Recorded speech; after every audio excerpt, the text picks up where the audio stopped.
the last one over Croatia in the final. If I'm They not did, mistaken. yeah. They got England, and then the other one is Morocco and Portugal. So it feels like France. It'd be shocking if France didn't get through. What year was the last one? Was it 18? 20 or was it? Yeah, 18. It was 18. Yeah, 14. Germany won in 14. France in 18. Yeah, it was 2018. This is just supposed to be in the summer, right, instead of the winter. Right. Did you see there was a thing floating around today of most watched shows, period, on television? Forget demographics, just most watched shows on television for the year in 2022. The NFL was number 1. College football was number 2. Number 3 was the FIFA World Cup. So despite the fact that it's now that's total. So that's Telemundo, Univision, all of that. But in the United States, it was number 3. Number 13 on the list, I think I could have you guess, I don't know, 1,000 guesses, and I bet you couldn't get it. To number 13? And it's 100% a show you've heard of, but you would never guess it. Like that it's that high? Yeah. It's 1,000 guesses, so I'm not going to put you through it. Yeah. Gunsmoke. Never even heard of it. Yeah, the Western. Like the old one? Isn't it an old show? Yeah, it's on syndication. It's the 13th most watched show, period. Taking demographics out, just the 13th most watched show in America this year was Gunsmoke. No wonder at 13. they made Yellowstone. The Red Zone was like 18th on the list. That doesn't count under the NFL because it's not a game per se. Because it's not a game. Yeah, the Red Zone was like 18th. Just Red Zone chills. SpongeBob was like 17, but like Gunsmoke was 13. So what you said 1, 2, 3 were the 3 sports. What was 4? Yellowstone? No. It was like NCAA basketball was 5th. The NBA was nowhere on the list. Baseball was nowhere on the list. And NCAA basketball was like 5th, I think, because of March Madness, clearly. Yep. In terms of total eyeballs viewing. I can't remember what was the for. top non-sport? Do you remember that off the top of your head? I had it pulled up. Let me I want to say it might have been like the Today Show or something like that. Might have been a news show. Like Friends was way up there still in syndication. What? Yeah. Who's watching regular TV? That means you're like watching TV that's like... That's why I didn't put the demographics in it. Old people. Okay. Like who's watching just TV? Who's watching Gunsmoke on TV Land? Hey, look what's on. My mother-in-law. See? Look what's on channel 247 It's on right the TV, man. Yeah. Nobody's So doing she that. grew up without TV. Yeah. And now all of a sudden we showed her all these different channels. There's a Western on every night. Yeah, there's like TV Land or something. Yep. So that's Matt Dillon is Gunsmoke, right? That's the operation. Matt Dillon? Yeah, he's the guy in Gunsmoke. What? Yeah, James Arnaz. Think about it. That show hasn't been on the air live in 40 years, probably. Maybe more. Maybe 50. Matt Dillon had a TV vehicle? No. Not that Matt Dillon. That's the name of the character. James Arnaz is the actor. I was going to say Matt Dillon. What are we talking about? I mean, I bet you the last... That's why I couldn't believe it. The last live episode of Gunsmoke had to air 50-some years ago. I remember Dennis Weaver. I know that dude. Don't you think? Like 50 years ago, Gunsmoke, last new episode? My father grew up on it, so I would think. Dennis Weaver was a beast. All right, we're into it now. 1955. 55 to 75. Yeah, so 50 years ago, basically. 47 years ago is the last new episode, and it's still 13th. How? People like it, man. Was Matt Dillon named for this Matt Dillon? I feel like he'd want to be. I need to know that. I think that feels like a lock. Yeah. That he would be. Yeah. All right, so that's what in terms of we've got a bit of a big one here on Sunday, and unfortunately a melancholy way to start the show. Amari Cooper injured in practice on Thursday with a hip. He did not practice today. He is questionable for Sunday. This is a rather large development, sir. It's not a small development, I'll tell you that. It's a huge deal. Amari Cooper, the last receiver to go for more than 100 yards against the Cincinnati Bengals team. Amari Cooper, 131 yards in that game, a season high. And we're already, dinged up. Bell is a little bit dinged up. So that means you'd be going out there. My guess would be with Donovan Peoples-Jones and Michael Woods, with David Bell inside. And obviously you'd have to get a lot of Nick Chubb going, a lot of David Njoku. Well, Bell didn't practice today either, though, right? Did he not? No. He did not practice. Well, today. then you're talking about two receivers? Demetric Felton. You're going to activate Mike Harley Jr., my guess, or Dalen Baldwin off of the practice squad. I mean, that is not good. That is disastrous. Yeah. Jalen Darden doesn't know the offense well enough. Mike Harley, maybe they give him a shot. Look, here's the thing. If Felton's going to be out there, you've got to at least give him the ball a couple of times. Yeah. 38 snaps, 1 target, no receptions, no touches. Otherwise, you're playing 10 on 11. Right. And if he's not deserving of the ball going to him, then you got to get somebody else out there. Yeah. Michael Woods, I think, has a chance to be productive in this game for us if this is, in fact, the case. But that is a monstrous blow to us if there is no Amari Cooper. And how we deal with that is going to be tough because Eli Apple's actually playing pretty well for them this year.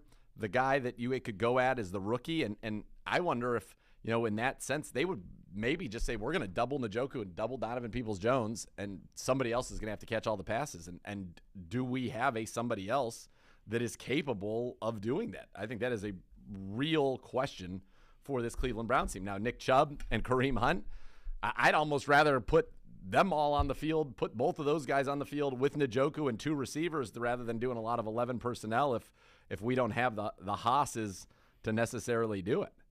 We were we have been incredibly thin at wide receiver since training camp. The injuries have only exacerbated it, and this is where you are now. So this has been an issue all season. You've been able to piecemeal it together. Everybody knows that you need more receiver depth, more quality at the position once you get to this offseason. The one thing we could always count on was Amari Cooper, and because he's always been there, he's been a bit of a blanket over what has been a pretty bad situation. And if he can't go, I mean, even just from like a line perspective, that's got to move it a couple points. I mean, no that's doubt an enormous development if Amari can't go in this game.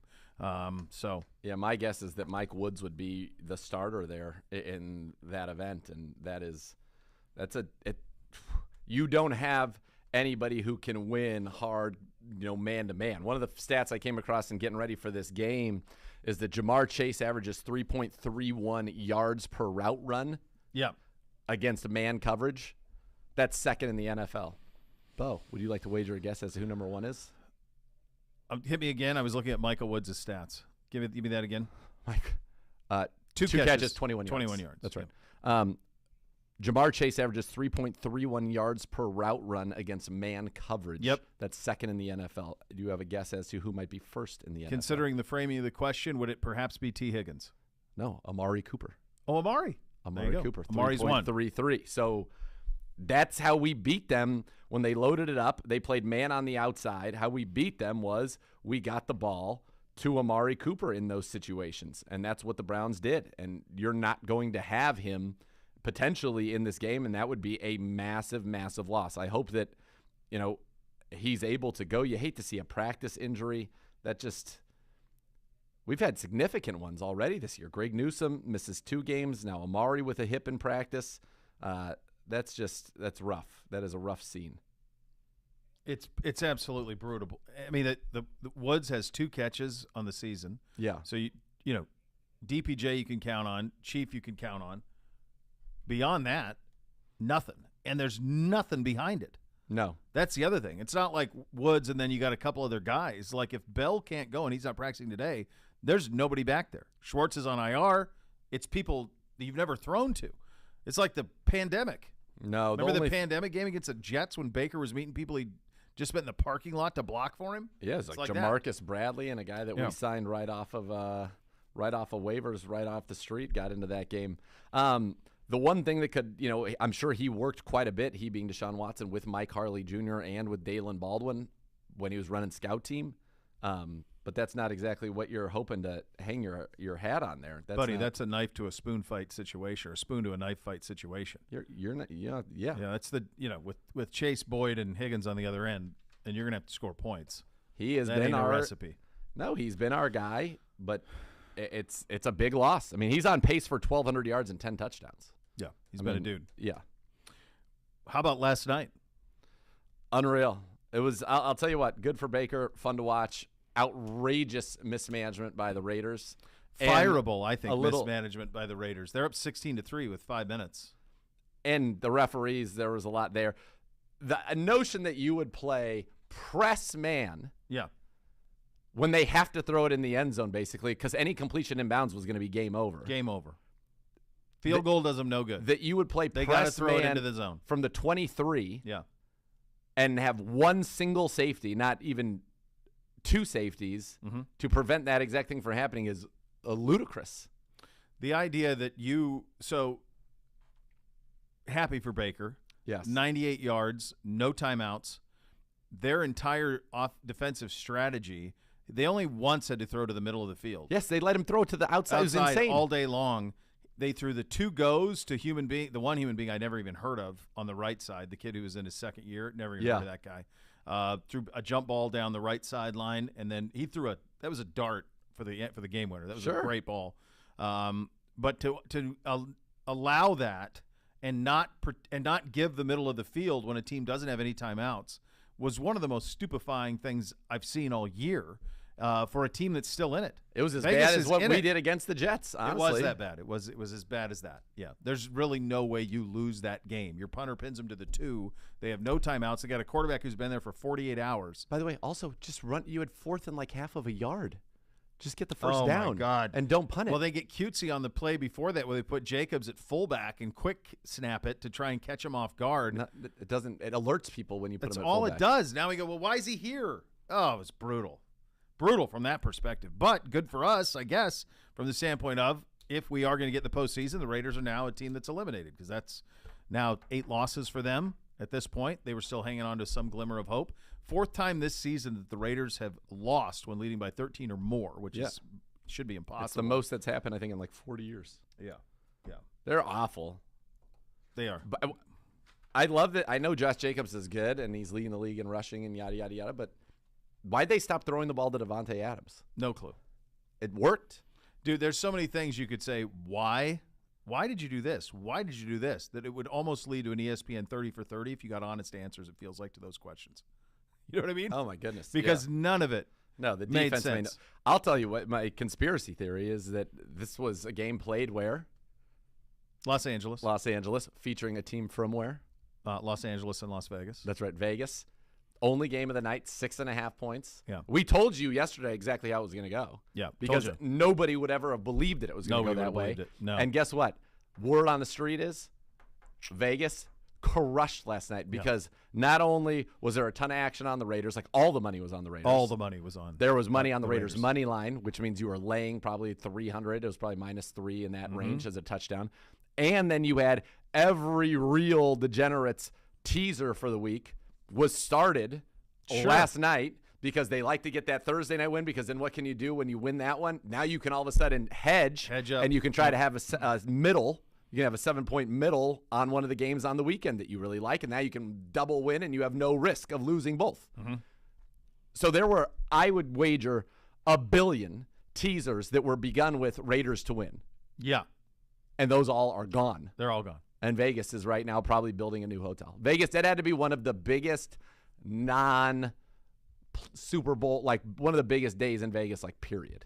What you just of a non-big outlined event is the 30 for 30 I was referring to. I'd like to see that. Because I think it's, it was crazy that happened. Yeah. It was insane. Just nuts. How not to win a football game, and yet a great job for Bake getting it done, getting a win. The Rams go to and get the win, go to 17-16. Got to stop. Somebody needs to stop him from headbutting human beings wearing helmets when he's not wearing one. Like, it just can't be good for you. No, it's not.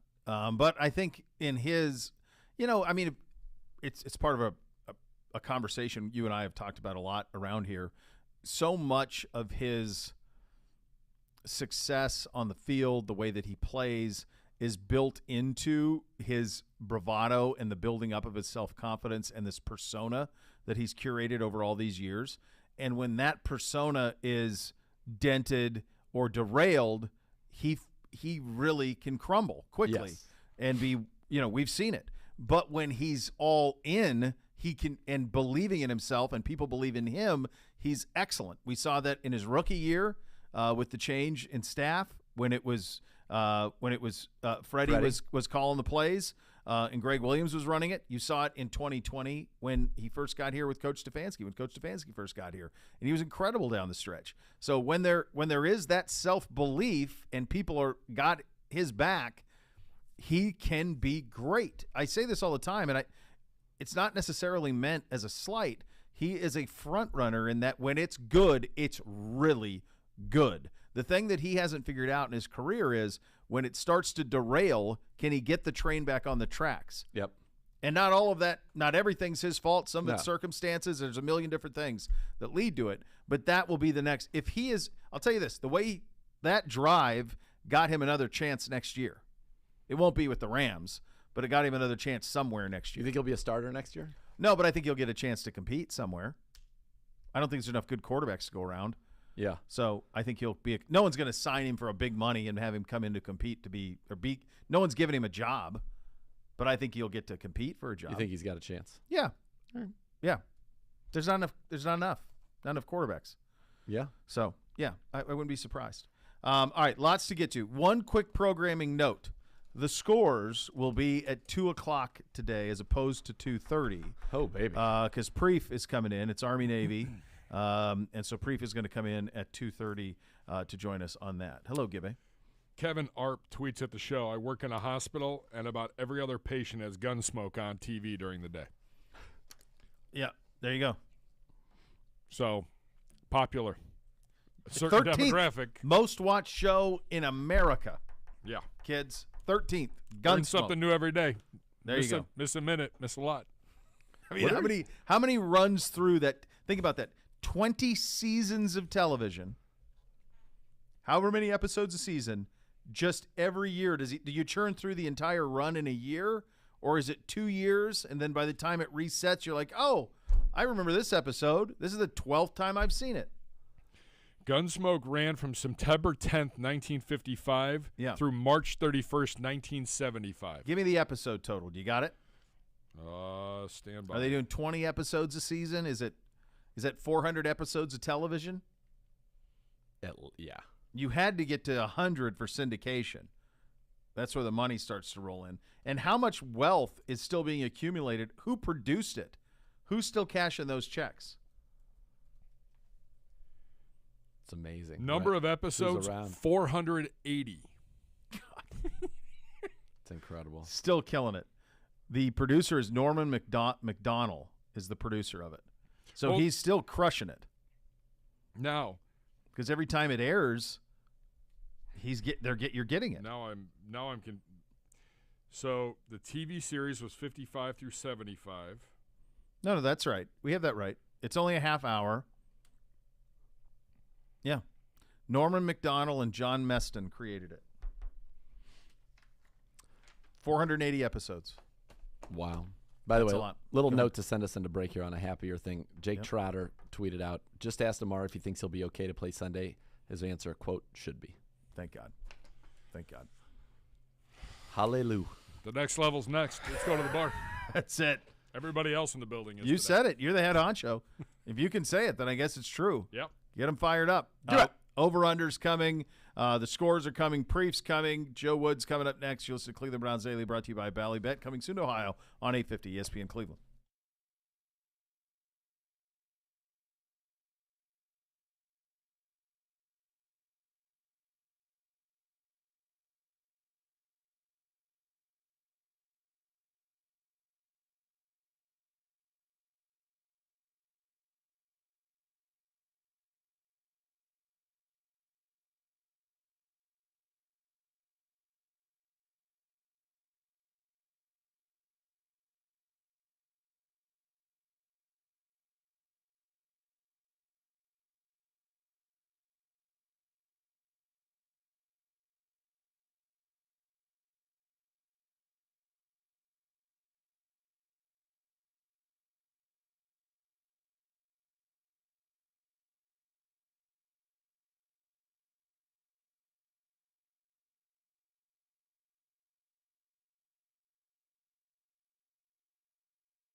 Skip the chore laundry. Enjoy life, not laundry. Tide Cleaners offering 30% off dry cleaning for the month of November. Just mention the promo code Browns. Visit TideCleaners.com to find the closest location to you, and some exclusions may apply. Now let's head to the podium. Defensive coordinator Joe Woods.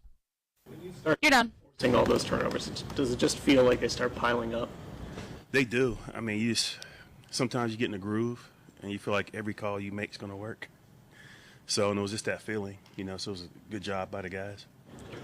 On that play, how big of a loss that is, and I mean not just from a standpoint of he kind of had transitioned into that Mike role for you guys, but he seems like he's like just about everyone's favorite, one of their favorite guys on the team. Yeah, everybody loves Talk. He loves the game, great competitor, leadership qualities, and him going down, that hurt everybody. I talked to him this morning when I saw him, and I know he'll bounce back. But yeah, we lost a big part of our defense there. But at the same time, it's an opportunity for other guys to step up. I know you've talked about not like having backups, everyone's just a starter and waiting, but I mean that position has kind of turned into a revolving door this year, how difficult that's been to kind of have to manage. Yeah, it's just one of those things, I mean, this year, just at that position, we had Awok, then Jacob, then Sione go down. But again, we have young guys. Somebody's going to have to step up. We got Debo, so, he'll play more of a role. Jordan Kunastic, if I'm saying it right, will play more of a role. But, yeah, everybody's got to step up to try to fulfill that role. Well, in previous games when you've played them, they've been fairly one-dimensional, but they haven't been in these 4 games. They're running the ball now. And that's a big position, that middle linebacker position. So who will start? Did you say Deion Jones? Yeah. It'll be based on what we put out there. We'll move guys around in different packages. We'll rotate guys. But Deion Jones and Jordan Kunastic, those guys will be out there at the Mike position. What about this new guy, Ragland? Yeah, we have to see. He has to learn the system. He didn't really play in this type of system, so it's really just learning the techniques. So we'll see where he's at. But very smart player. He's picking it up pretty fast. What do you think about the way they're running the ball the last 4 games? Yeah, I think the game after ours, Joe Mixon had 5 touchdowns, 4 rushing. So, but that's the thing. We have to prepare for different things based on what we see on tape. And just based on our run defense this year, we go into every game think we're going to get run. So we have to have a plan for it. We do, as well as some other things they like to do offensively. What have you guys done the last couple of games to improve that run, that run defense? Is it just doing the fundamentals right? Yes. For me, game plan wise, just always looking at it. Not that we can't do things, but based on the team we're playing, what do we need to win? What are the change-ups? And trying to keep it to a minimum. So that way, during practice, we can fit multiple runs in those coverages, and the guys feel comfortable and they can play fast. So it's a little bit of that, and guys just really just doing their job. So you guys are 4-0 versus Burrow. What do you think you guys have done that Kansas City and other teams haven't been able to do? I mean, honestly, and I've said it to you guys before, this league is a matchup league. And I feel like we have good matchups against those guys. And I feel along the way we've got some breaks. It's part of it. The ball's bounced our way. The last game, the 2 takeaways we had, just freak things, a tip ball, and then him moving up in the pocket and us, getting the ball out. But for us, we're going to have to play at our very best to have a chance to win against these guys. And again, they're playing really well right now. When Burrow was asked, what do the Browns do different, his answer was Myles Garrett. It's a good answer. Has he taken over that particular matchup? He's won that matchup every game. Yeah, I think in the last, I'm not sure, but I heard somebody say in the last 4 games, Myles had 6 sacks, 21 pressures, but when Myles gets rolling and we can create some opportunities for him, he's hard to deal with. So we, and him saying that, and just every week to week, we always think of what teams will do to try to block Myles. Like we're going to see different protection schemes. We're going to see more chip. So we try to prepare for those things in case it happens. You've defended all the quarterbacks in the league. Where does Burrow rank in your opinion? Very high. Very high. When you watch him play, he is very calm. It's like nothing gets to him. He's very smart. He goes through his progressions. And I think for him, you can see his growth. This is my time being here. He's not 30. Ball. You know, if he goes through his progression, if it's not there, you see him get rid of the ball and throw the check down. He's accurate, and if you do everything right, then he's going to run. You know what I mean? So he does it all, but I think he's playing at a high level. How much harder are they to defend with Jamar in this game as opposed to not in last game? A lot harder. You know what I mean? I give credit to all their players. I think, you know, Boyd and T. Higgins stepped up. You know, they do some unique things to try to create one-on-ones with their receivers, but now when you get Chase back, now it's a whole different ball game because you can't take care of all of them all the time. You know, so we just have to have guys who are going to have to win. You're up. It's really interesting how when you hear Joe Woods talk about the Bengals and what they do well, some of it they stumbled into a little bit. Other things that they did was very purposeful. T. Higgins at the top of the second round, there isn't anybody who, when he's on the board, that didn't go, yeah. I mean, you watch him play at Clemson, you went, that's a dude. Like, it was plainly clear that he was going to be a player. They already had Boyd in the mix by the time they drafted him. So you get Burrow and Higgins in one draft. And there were a lot of people who were saying, Penei Sewell, you got to protect Burrow. And they said, no. What we need is a game wrecker, and they drafted the game wrecker.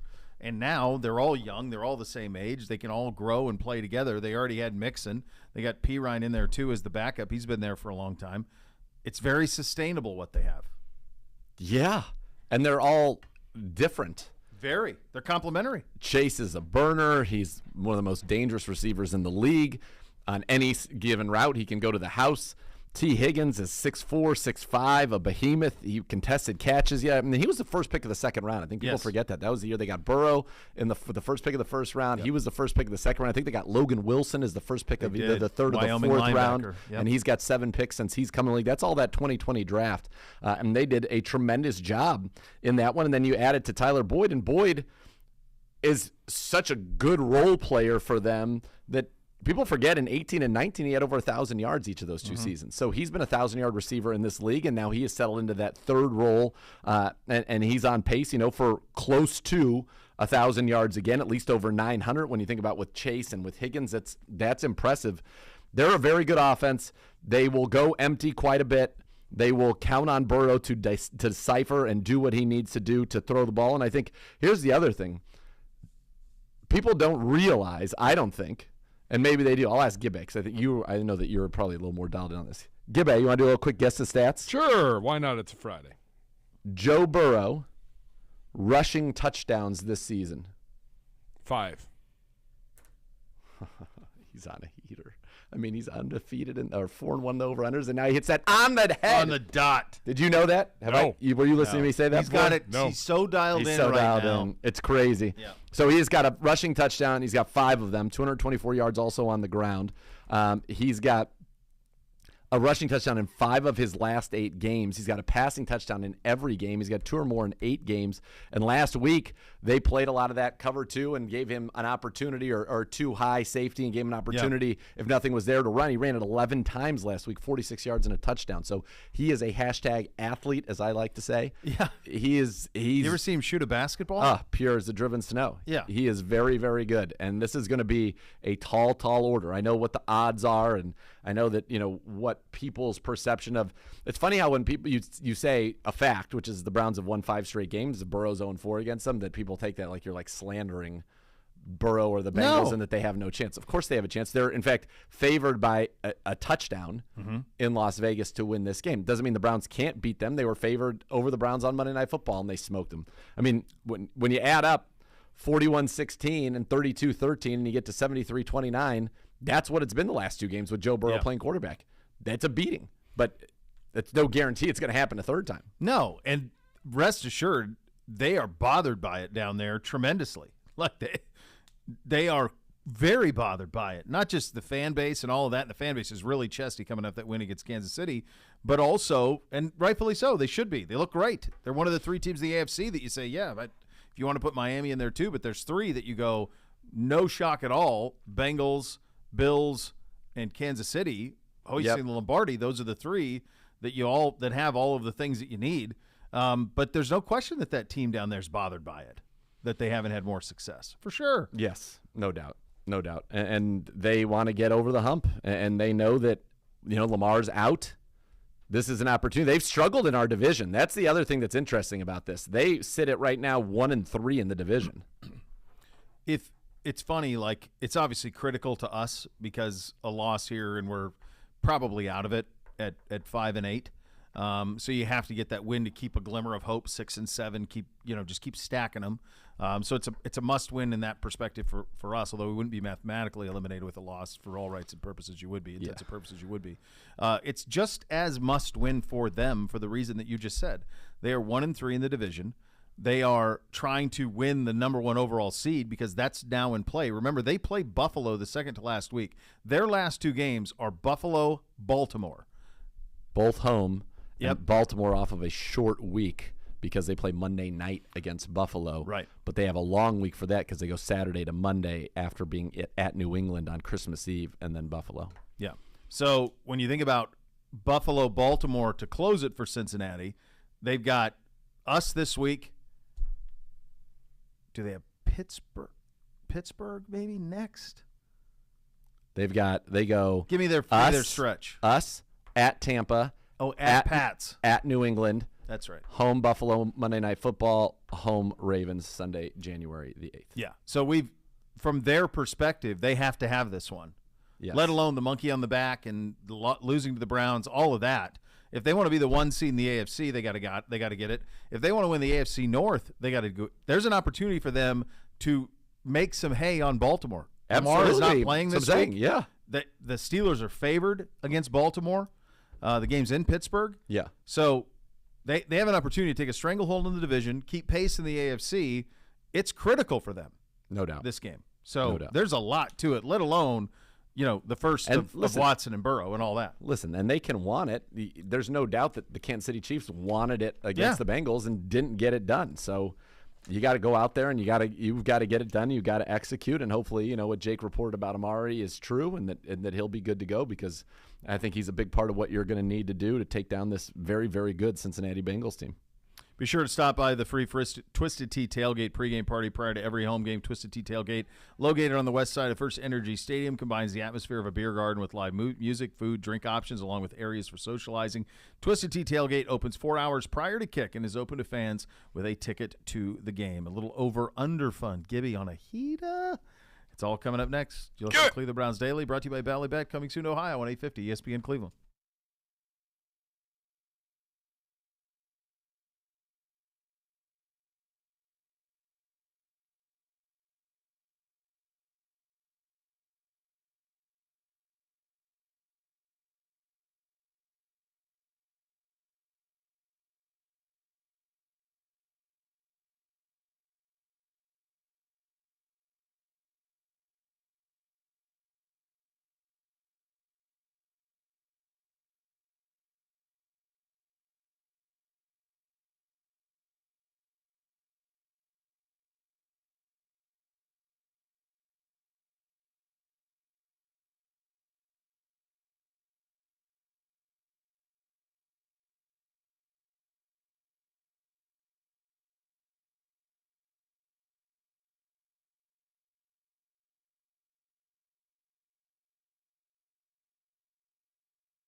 All right, welcome back into Cleveland Browns Daily, brought to you by Bally Bet, coming soon to Ohio here on 850 ESPN Cleveland. I want to tell you about my good friends at the Bath Authority.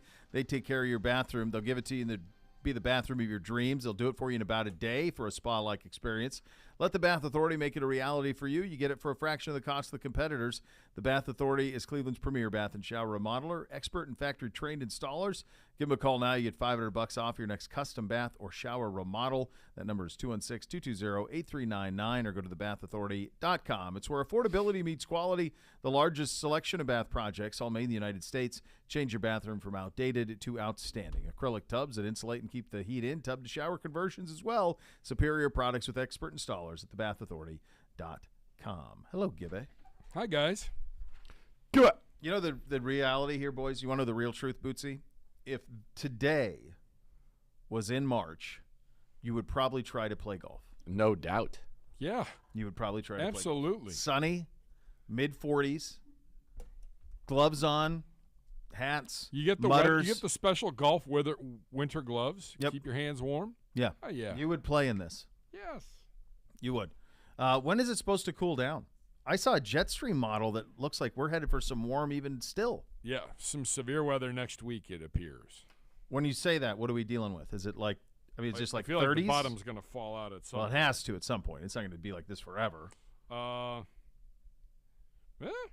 mean, It's really this week was supposed to be nuts, and it's not. no. I mean, Like there's no next rain in the weekend? forecast till next Thursday. Temps like in the low 40s, upper 30s. Yeah, looks Like, like you take snow like the 19th and 20th is when you'll get a little snow, which that would 'Cause lead us into I'm dreaming dreaming of a one. Yeah, our first real winter Good weather in a game could be Christmas. next Saturday. I had forgotten that they moved us to Saturday next week. It's like a big kick in the gut. It really is. I Totally beg to differ. sucks. I'm ready to thrive. That means you get Sunday off. You get Saturday Sunday- night's Yeah, back. but I'm just saying, I've had the schedule's been tough with big events in my son's life. My son's birthday is Sunday, and they were going to Florida on Sunday for after his birthday for a little. But now because the game's Saturday, they're Right. going to go Saturday, and so it's Brutal. brutal for me. Just brutal. I hate it for you. The Saturday late ones. So that's Amen. it. So And are we it's four, Saturday? like, if are it we was one. Saturday back to back? Yes. Because we're Christmas Eve too. Correct. So we'll play. Yep. And then we Sunday, got Washington, Saturday, D.C. Saturday. for New Year's Eve and New Year's Day because we don't play till New Year's Day. New Year's Eve, we got to spend it in Maryland, not D.C. Bethesda, Not even Landover. Yeah. That's all right. It's a good city for New Year's Eve. Bring the significant others, have a little cocktail. So you got the college football stuff all night on the big screen TVs. Have a nice like, meal. Here's the issue is because I think that's University of Maryland territory. Well, it's winter break. Well, you're not going on campus anyway, Gibby. Correct, but like, are the establishments open on New Year's Oh, Eve? dude, listen, it's not that far from there to like Georgetown. It's not that far. No. You're all on the I don't Beltway. know off the top of my head. Honestly, I don't. I mean, anytime. logistics-wise. So we always were. Anytime I went there with Ohio State to cover the University of Maryland, we'd stay in Bethesda, and then I would just Uber it or whatever into Georgetown or roll that way. Yeah, Bethesda's great. It's great. It's fantastic. Hey, I just need to be somewhere in front of a TV at 8 o'clock. Yeah. Watch the Buckeyes. This that's where I'm at. We're going to be loading in at the stadium, at that stupid stadium that I hate. Yeah. And then get me back to the hotel, find me a bar, give me a bunch of PBRs, and we'll call it a day. That's right. I like it. One thing that needs to be acknowledged before we get to the over-unders. You currently, you just nailed the guess the stats, Gibby, which He's that not a heel. rare happens. There is an air to you right now where it's a little bit like Galifianakis in The Hangover at the blackjack table. Like you're just hitting everything. It almost feels like I mean, this much good fortune for you and all of this is hard to wrap my head around. But that's where we're at. It's true. Yet, feels like you're missed peaking one early. every week. Feels like he's peaking early. So his last 3 weeks on over-unders, Gibby is 12-3. Jeez. 4-1, 4-1, 4-1. I miss the same damn one every week. Every week you've missed it. But you are 12-3. During that time, the Hoff has a 2 stretch there of those 3 weeks where he was 1-9. So this is how you've gotten back into this and now lead it. And last week Z went 0 for 5. So as we head into this week, on the over-unders. I mean, it's a stunning comeback. Z turns around to me last week. We are in a commercial break. We are in the heat of the moment. Things could be going a lot better. You do. And he looks at me and goes, I'm going to go 0 for 5. I go, that's what we're worried about?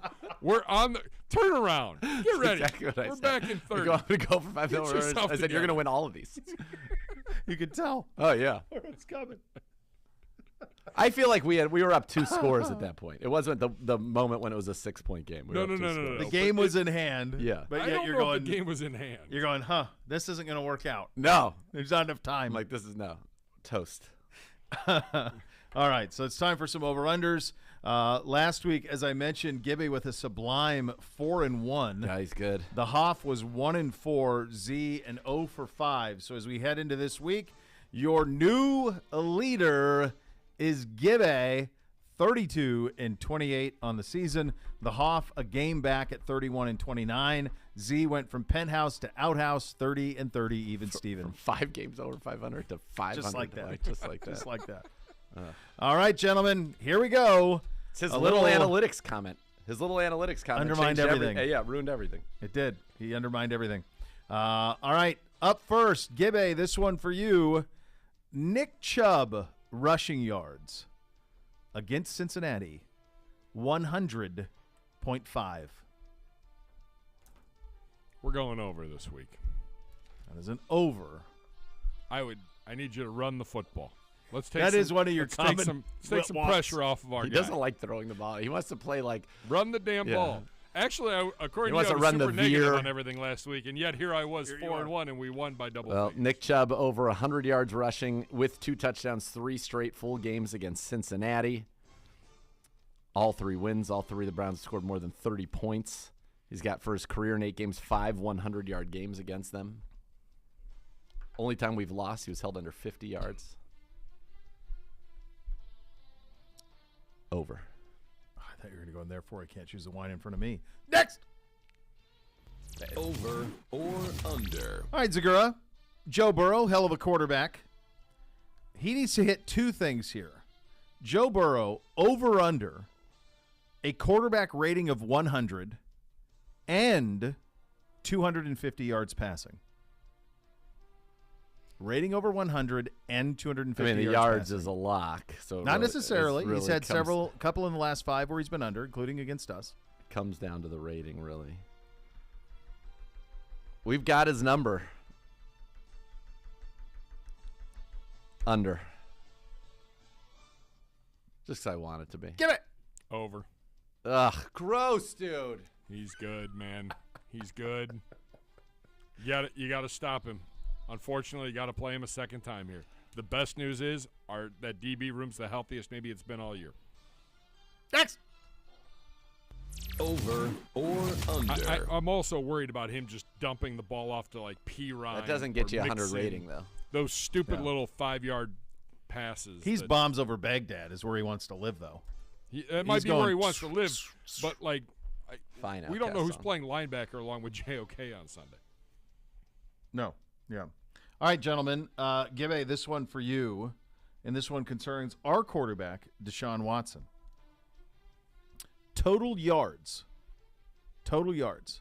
This number would be laughable, man, in the old Deshaun world. We just don't know how close we are to that. Total yards, rushing and passing yards combined, Deshaun Watson, 245.5.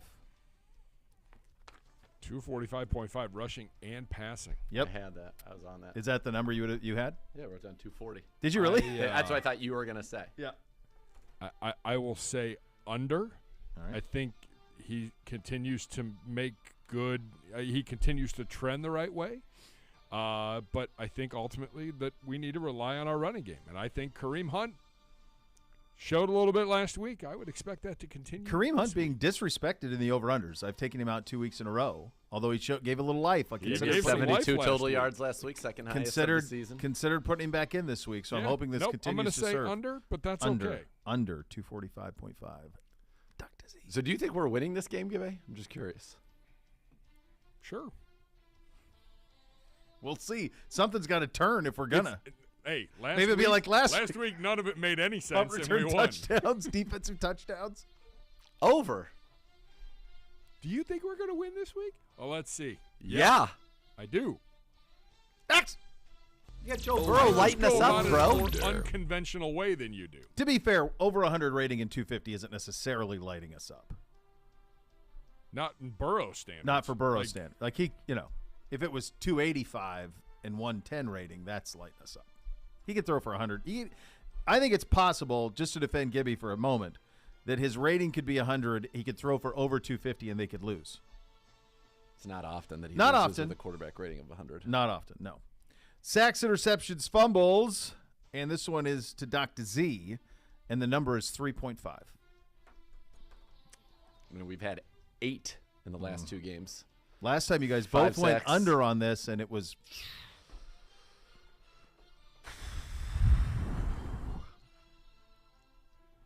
If we're going to win, I think this number needs to be over, so I'm going to sacrifice myself for the team in the name of a reverse jinx and say under. Under. Gibby? Over. Yes. Big day. Big day. So how does Burrow have more than 100 Sacks. rating with all these turnovers? Sacks, maybe. You gotta maybe throw mix enough and times. fumbles. You throw enough times. Zach Taylor's calling plays. That's or Zach Taylor's offense. He's not calling the plays. Isn't Callahan's kid calling I think plays? he's still...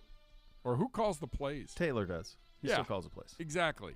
I'm just going to have you throw the ball 65 times. We'll make up for it. Callahan Kid's there, though. We didn't talk about that He's this the week. OC. He's the OC. Yeah. All right. Next.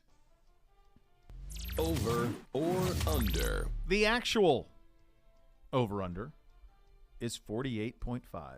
Gibby. Over.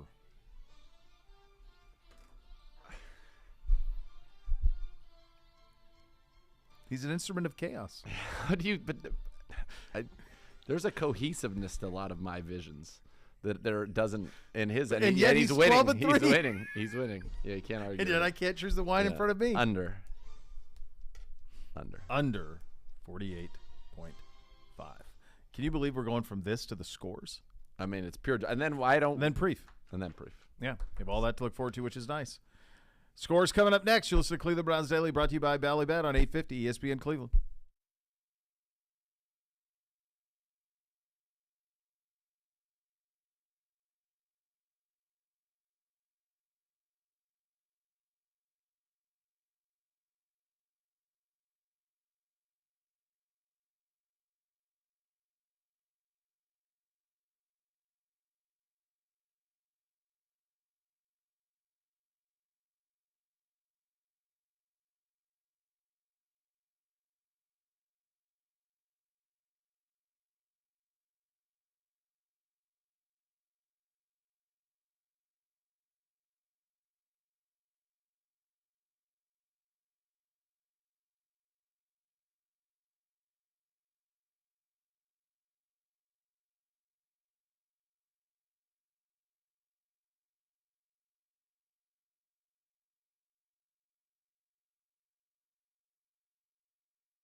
Rumpke Waste Recycling, family-owned and operated. Whether you join them as a customer or as an employee, you'll become part of the family. Visit rumpke.com to learn more.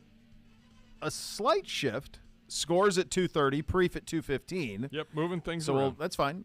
It's live action here, kids. Absolutely live action. All right, your game day forecast is brought to you by Carrier, partner of the Cleveland Browns. Intermittent clouds with temperatures in the low 40s to high 50s. It's going to be 50s at kickoff, though, right? That's right around 50. Right around 50 at kick. It's gorgeous. It's a perfect day for football. Lovely. Yeah, it's going to be an amazing day down there. Time for your keys to victory. For that, we go to Dr. Z. All right, look, folks. The Bengals are a very good football team. They are 8-4. They've won 4 in a row. By the way, you've got my Miss K is in a frenzy right now, demanding answers from me. So thank you. You're welcome. Thank you for that.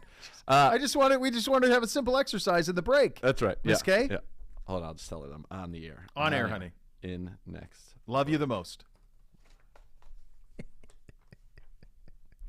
All right, Browns 3-0 this year when they win the turnover battle, including the 32-13 win over the Bengals in Week 8. All-time under head coach Zach Taylor, the Bengals are just 3-22 when losing the turnover battle. So I think if the Browns take care of the ball on offense, they take it away on defense, they are going to win. Not only this year, they are 2-0 when they have a clean sheet. So no turnover certainly goes a long way. The Browns defense has 3 takeaways in each of their last 2 games. In those games, we've noted already, they've outscored them 73-29. They have 10 sacks in those 2 games, 3 of which have come from Myles Garrett alone. I think that defense will help you get a victory. Number 2, get Deshaun Watson going. I think they've got to test rookie Cam Taylor-Britt in coverage. Cam Taylor-Britt this year giving up 76% completions, a 122 rating, the second rounder out of Nebraska. That's who I think you're going to have to pick on. You can also go a little bit after Mike Hilton in the slot, 70% completions, 99 rating allowed. Their safeties are both very good, though. Jesse Bates, Von Bell, you've got to watch out for them. They have 6 interceptions combined so far this year, which is more than the Browns have as an entire team. We have 5 thanks to 2 last week. And then finally, run the ball, Gibbe. Chubb, the only running back to rush for more than 100 yards against the Bengals this season. Did I take the over in that one? What was the number? 100.5. Yeah, you took over. And Gibbe took over? Yep. Change it to under. Just I'm going to make up games. Here comes Captain Negative There we rolling go. down the hill. Yeah. Holy cow, you're going under on Chubby. Yeah. He's rattled. And Let's under go. Chubb. Let's go. This would have you guys opposite on every one. That's why I did it. I thought that was true. All right, Chubb, only running back to rush for more than 100 yards against the Bengals this year. He had 102 and 2 scores, just squeaking over. DJ Reader is back, but I think we've got to get him going, and I'd like to see more Kareem Hunt, 74 total yards against Cincy in Week 8, tied a season high this year. So the 1-2 punch could absolutely be back in the jungle this Sunday, and those are your keys to victory. Turnovers, win it. Get Deshaun Watson going over 240 total yards. Nick Chubb in the ground game, get it going. 99 for Chubb, about 70 for Kareem Hunt, and I think we'll be perfect. 99. I'll tell you, the most important thing and the reason we're in a very good mood here is that at the start of this show, I didn't think Amari Cooper would be playing in this game. And now, according to what he said to Jake Trotter, and Jake put it out on the social, feeling like he will. Yes, which is, I think, very game-changing situation. He's so critical to the operation. It's hard to imagine a roadmap with him not playing and us winning. I just don't know how you would generate it in the pass game. I mean, Chief can only do so much. Well, Chief is very important, and he's going to be working against 2 good linebackers in Logan Wilson and in Jermaine Pratt, but they've struggled a little bit in coverage this year, both giving up about 80% completion, so you're going to need him. But, yeah, look, Amari Cooper is sublime. He is our guy. He leads the team in receptions, receiving yards, touchdowns, is 7th or 5th in the NFL. He's on pace, as I said, for 1,200 yards and 10 scores. You got to have him. Got to have him. Yeah, you got to have that. Got to win that turnover battle. And you do like that a little bit. We got Priefer upcoming. All right, very good. Gibby with a nod. I would say on a Gibby confidence nod, that was about a 6 out of 10. It's about right. About where we It's Fridays, and you know me and guests on Fridays. Hey, how are we doing? Look, we're the only ones in the building. Oh, they're mass exodus. They're leaving. Our friends, the smartest people in the building, are right outside here. Look at more on their way. Backpacks packed, ready to go. Champagne wishes. Caviar dreams. God, that guy was great. Robin Leach. Yeah, fantastic. Elite. Remember they did one, it was on a Saturday night's main event with Ted DiBiase, They got him to do it. Yeah, $1 Million Man. So Sure, great. sure. So great. That gimmick would all still work now. Yeah. There's a new way to cheer on your Cleveland Browns. The help of your favorite four-legged companion, Barking Backers, presented by Milkbone, the Browns' newest club for pet parents worldwide. Sign up today at barkingbackers.com. Barking Backers, the fan club for dogs. There he is, the great Coach Priefer, joining us. Coming up next, Look, Cleveland he's Browns coming Daily. around in his 8:50. Naval Academy shirt. ESPN Cleveland.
Valley Bank, coming soon to Ohio on 850 ESPN Cleveland. You're up.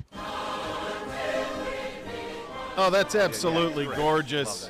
Nothing quite like tailgating touchdowns and Twisted Tea. It tastes just like real iced tea. You know why? Because it's made with real brewed tea, cool, refreshing, 5% kick of alcohol, thirst down and goal. Twisted Tea, hard iced tea. Keep it twisted, my friends. The great Mike Priefer in studio with us. It is Army-Navy week. It is tomorrow in Philly, and of course, we're in the United States Naval Academy T-shirt today, sir.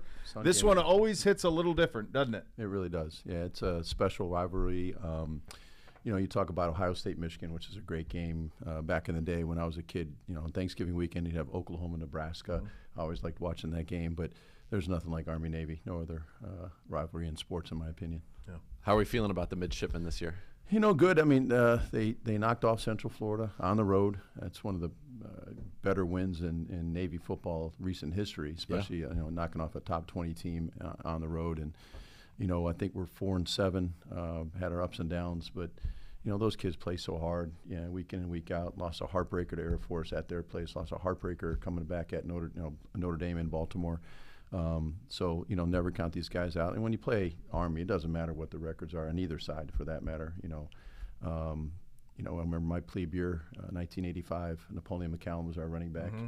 I think we had won 3 games, maybe. Army was going to the Sun Bowl. They had a great team, and we whooped them. We got after them, and Napoleon rushed, I think, for 240 yards. So it really doesn't matter what the records are. It's Army Navy. It's a pretty special deal. Talk a lot of college football in the mornings, and one of the things that is, the sport's in a weird place, right? There's 1,000 kids in the transfer portal on Monday. There are teams with name, image, and likeness who are using name, image, and likeness to lure players to other teams while bowl games are coming.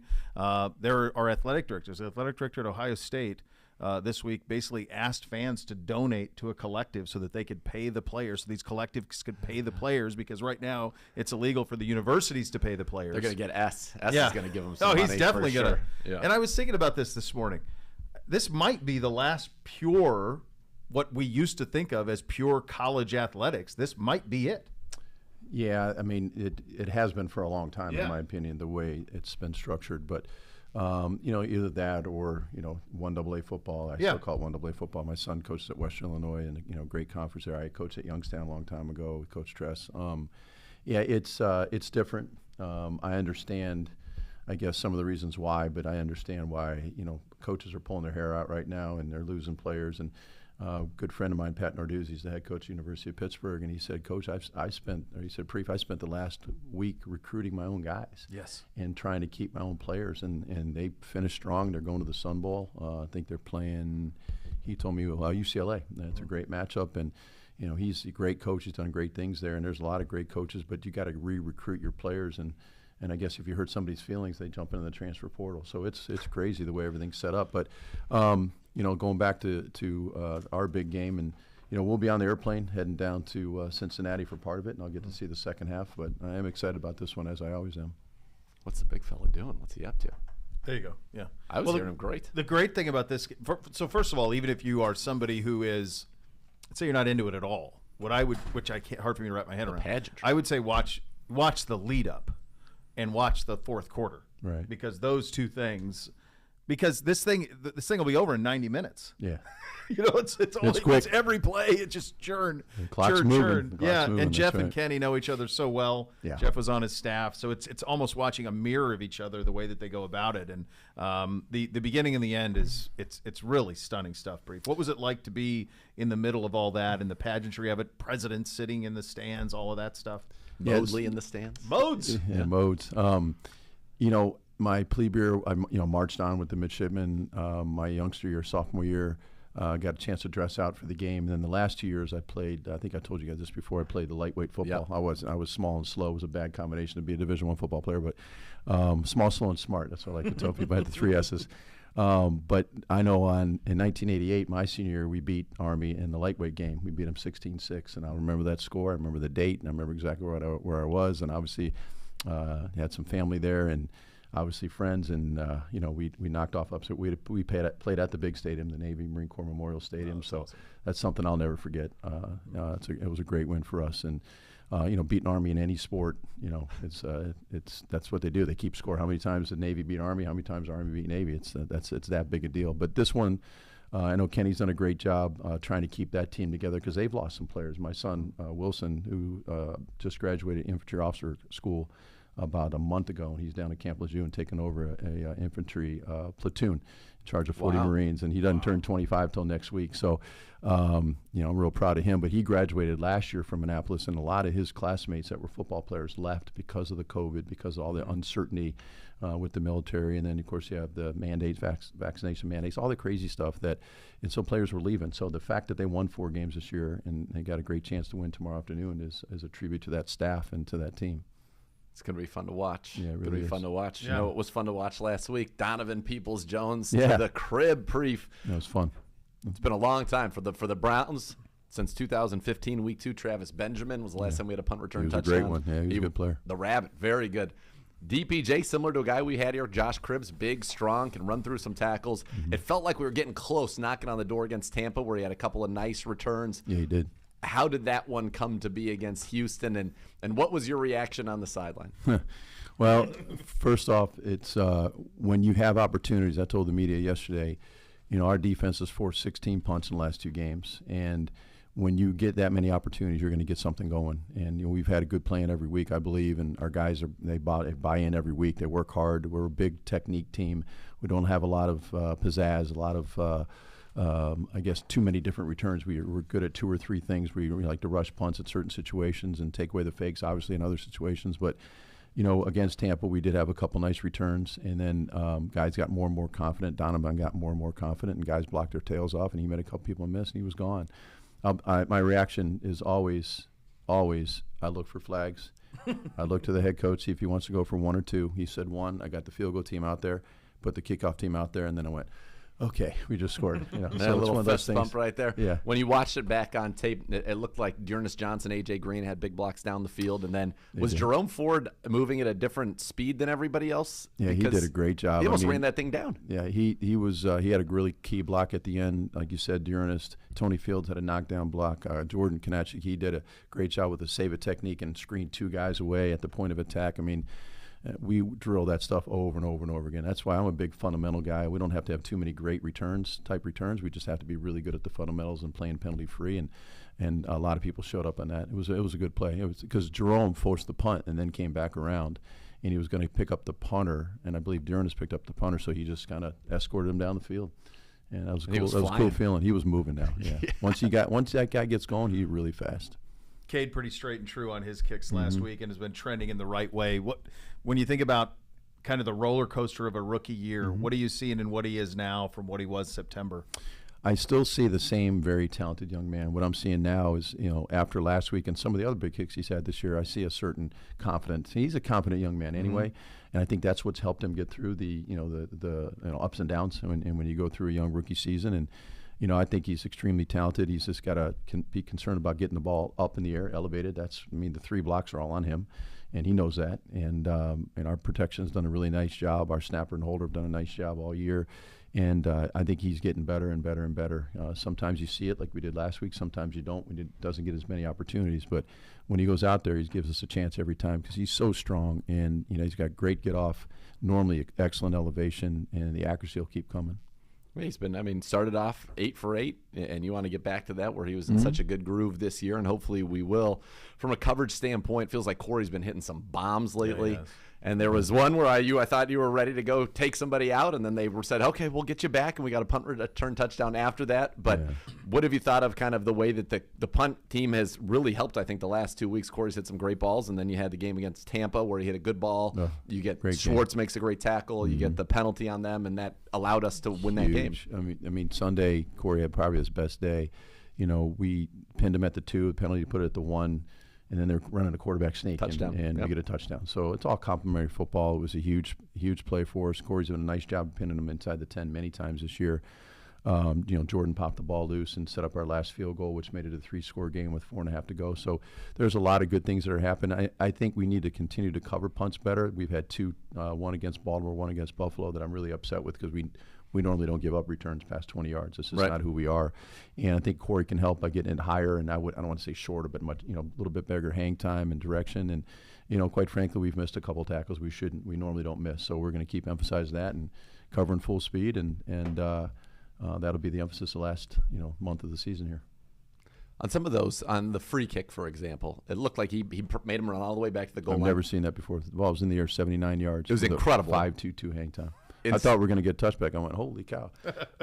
We had a lot of missed tackles. It turned into backyard football. 3 guys right around him. Turned into backyard football. The guy wanted it more than we did. That's what I was upset about. That's what I told our guys. And that should never happen to especially our kickoff team. I think we have one of the better kickoff teams in the league. And, we got to get back to covering kickoffs like we normally do. At Houston, the booth to call the games is on the 8th floor. I mean, we are practically in the roof, as far away from the field as you can be. But you know how he's feeling after a given play, positive or negative. Right. You are easy to spot, which I love about. I love that. Yeah, a little bit. Yeah, I think I wear my emotions on my sleeve. You do. There's nothing wrong with that. You know where you stand. That's right. Coach, Battle of Ohio. Hopefully we can bring home the win in that one, and then Army Navy on Saturday. As good as it gets. Always love your perspective. Go Navy, beat Army, and thanks for your time, sir. All right. Thanks a lot, guys. Appreciate it. Prief. The great Prief joining us here in studio. The scores coming up next. You listen to Cleveland Browns Daily on 850 ESPN Cleveland. Dot Camp.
You're on the injured list.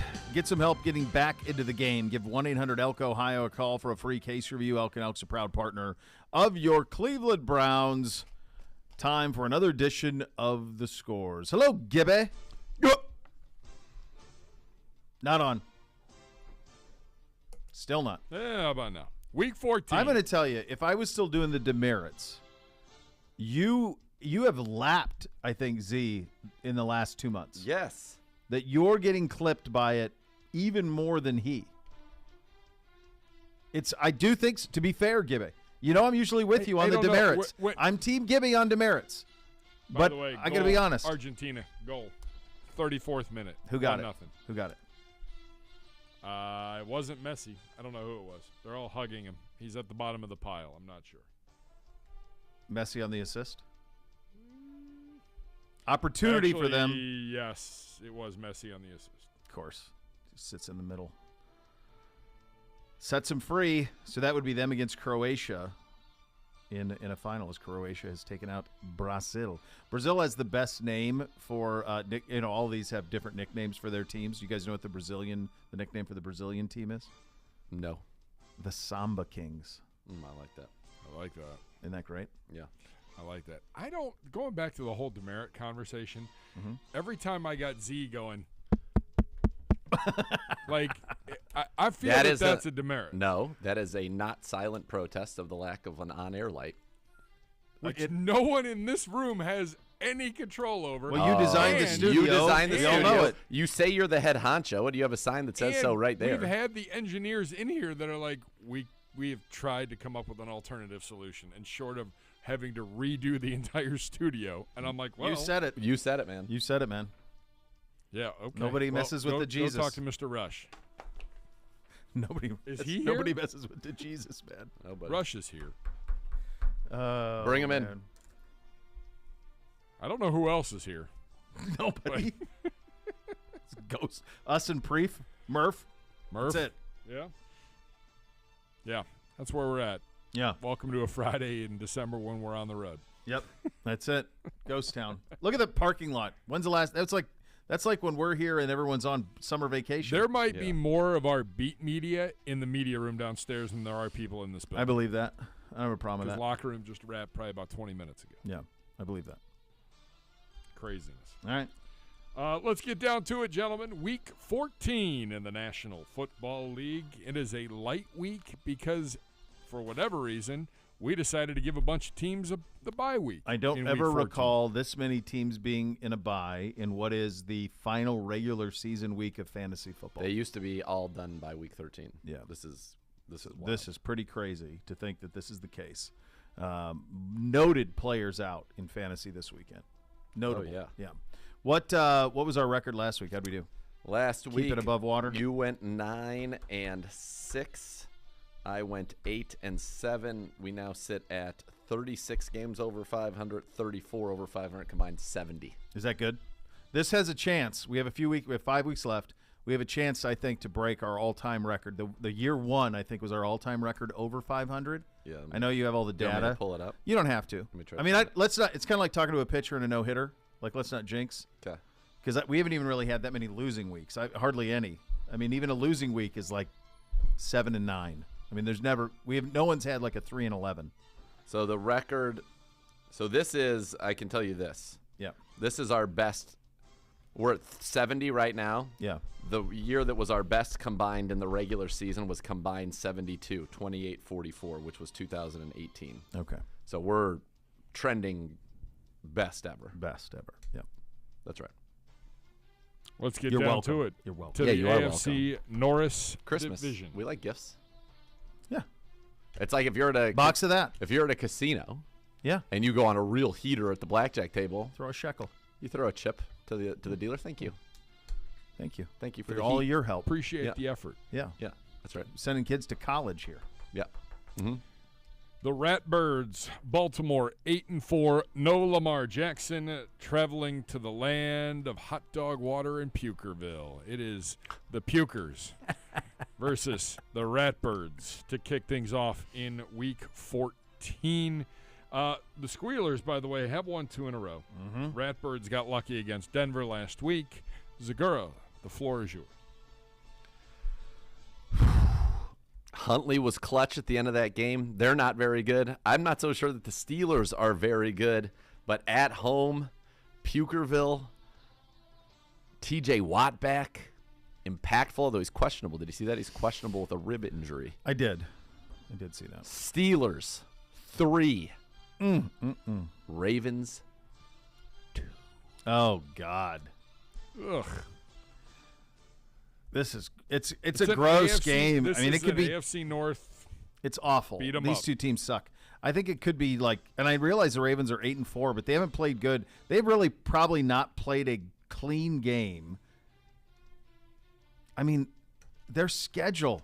So they lost to They lost to Buffalo in Week 4. They beat the Bengals in Week 5. That's probably the last, really good, fully put together team that they beat. Since then, they beat. They were at the Giants. They beat us 23-20. They beat the Bucks. They beat the Saints. They beat the Panthers. They beat the Jaguars by 1. Then lost to Jaguars by 1 and beat the Broncos by 1. This is brutal. I like same but different. Steelers 4, Ravens 1. Real good baseball score here as we kick off Week 14. Gross. Oh my God, this guy. You want to talk about gross? Let me give you gross. The Houston Texans 1-10-1. They're going back to Davis Mills. They've lost 7 in a row. They are on the road. It is the battle for Texas supremacy. Houston visiting the Big D. Dallas 9-3 and winners of 3 straight. Bishop, floor yours. I would never be involved in this one, ever. All right, two of their last 3.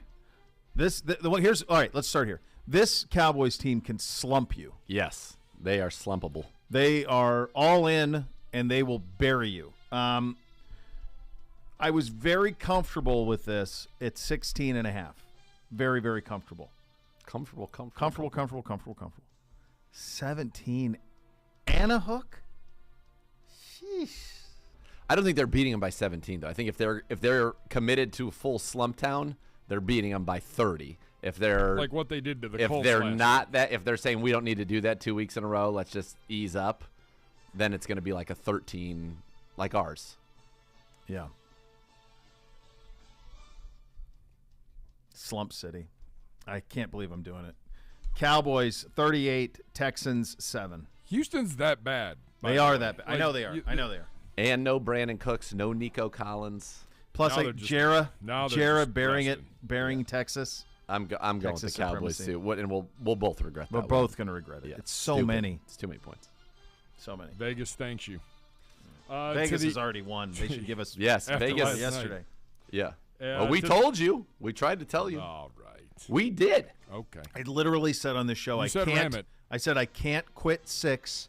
Ram it. Huge. And then I then said you gave on the the look. Then you gave the look. I said on the off-air podcast there is no way that the Rams don't cover. Did I not? Valid. What Witness. off-air podcast Witness. do we have Witness. going on? One day we're going to release it all. Yeah, but Boy. And whatever I'm the not so record sure was for that's the a great whatever idea. whatever the record was for the Beckham downloads, this one usurps it. Oh my God, it'll smash. That'll be the last thing that we ever do. Well, Well, that's be fine. true. Easy. That's why That's it's fine. yeah, that's why it's not yet released. To We have the things to do. AFC South we go. Jacksonville is 4-8.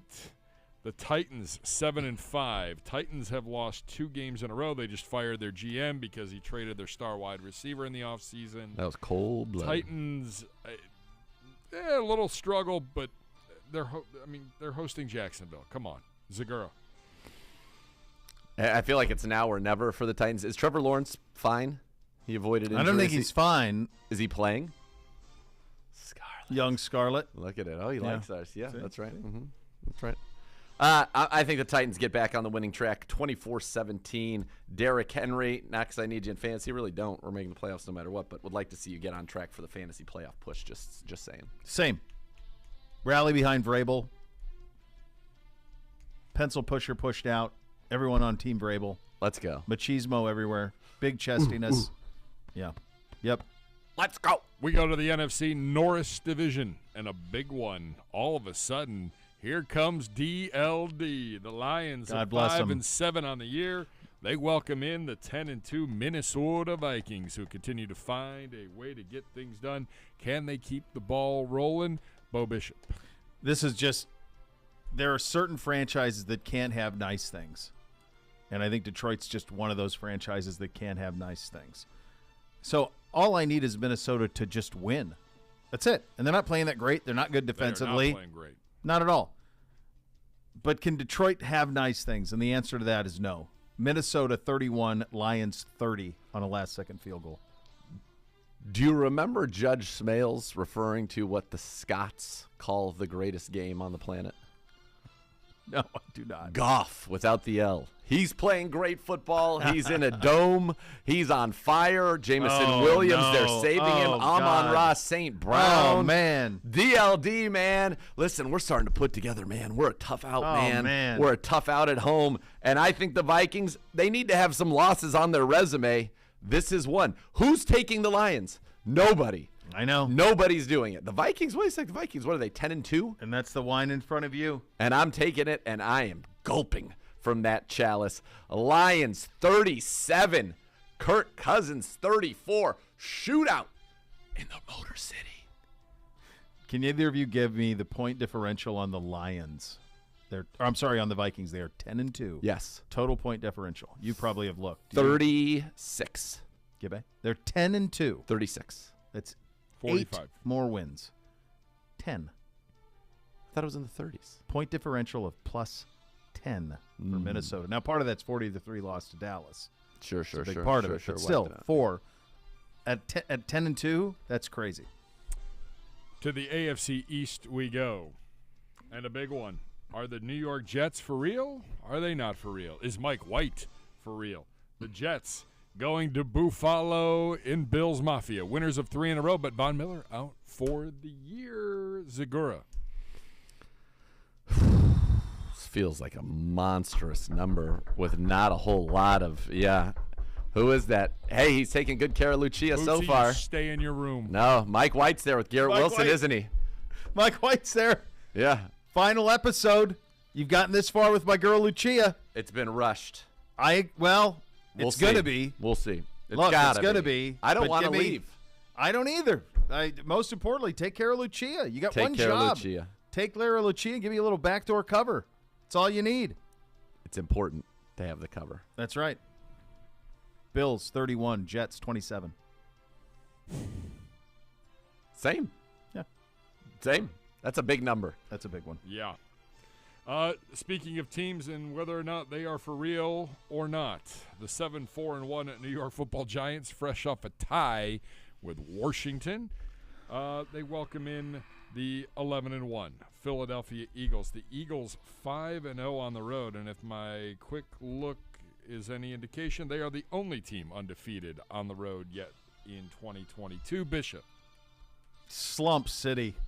The Giants are terrible. They suck. And Saquon's hurt. Again, it's just trending toward both New York teams not making the playoffs after being the kings of the league early on. Huge Jalen Hurts and Philly. Do you guys prefer? Do you think Philly doesn't get enough love?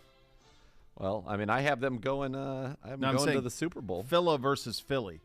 Philly. I've never even heard of it. Well, Philly is how it would be. Like the old Sixers used to have Philly. Yeah, true. Yeah, with like in the old days. Eagles, huge. Fly, Eagles, fly.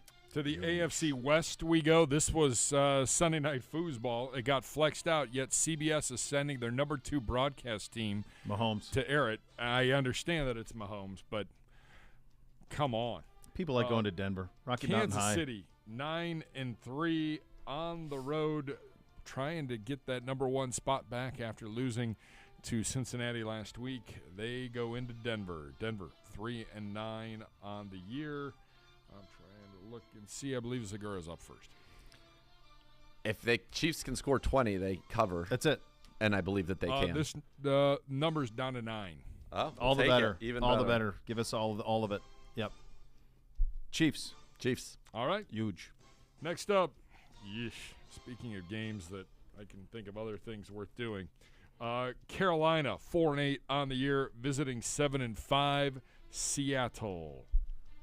Can you imagine being Carolina watching franchise savior Baker Mayfield after you cut him going to the Rams and winning 98 yards in a minute, and then you got to play that week on the West Coast going, what could have been? You imagine that? God, that's got to be psychologically damaging. Brutal. Yeah. Seahawks. I don't even think they show up. Bigly. Why would they? Yeah. Yeah, Like, you blew it, boy. You blew it, boy. Seahawks, big. Next, Tampa Bay. Tom Brady, 6-6 on the year. Despite the fact that they have no business even being as good as 6-6, find themselves with a 2-game lead in the NFC South. They are visiting Pedro, not Pedro, and the 49ers, 8-4 on the year. Brock Purdy. Is it Brock Purdy? That's right. Did I have that right, or Garrett Purdy, Brock Purdy? I went to high school, I think, with a Garrett Purdy. Zagura, Pedro.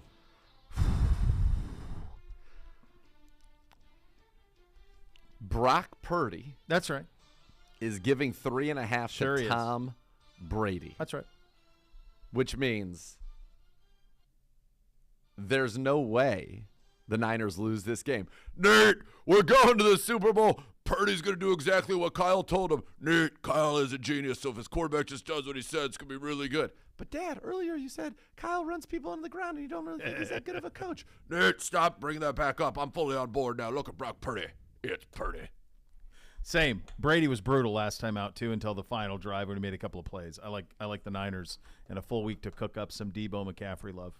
30 seconds left in the segment to Sunday Night Foosball. The Dolphins never came home. They've been on the West Coast all week. They've been getting ready for Los Angeles and the Chargers, who are 6-6 on the year. Dolphins, tough loss last week at 8-4. Fast track, smart coach versus coach who thinks he's smart. Give me the actual fast coach. Slump City, Dolphins. That's me being a Dolphin. Bigly. Bigly.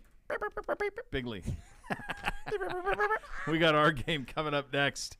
You'll listen to Cleveland Browns Daily on 850 ESPN Cleveland.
OBM, the official printer partner of your Cleveland Browns. When you depend on your Browns to win, you can always depend on OBM. They'll tackle any size office. The number is 216-485-2000. Or visit OhioBusinessMachines.com. Browns, Bengals, Cincy. The greatest dive bar on the road. O'Malley is in the alley. So if you want to give me a cocktail, that's where you'll be Saturday night. Cade York from 47 yards. God. Tex 23. Jerk. That's what they have in their stands. If you're being like a menace, Tex Jerk. Right in the middle of his pick. Just so we can get in a Tex Jerk. 30. We're trying to do a show here.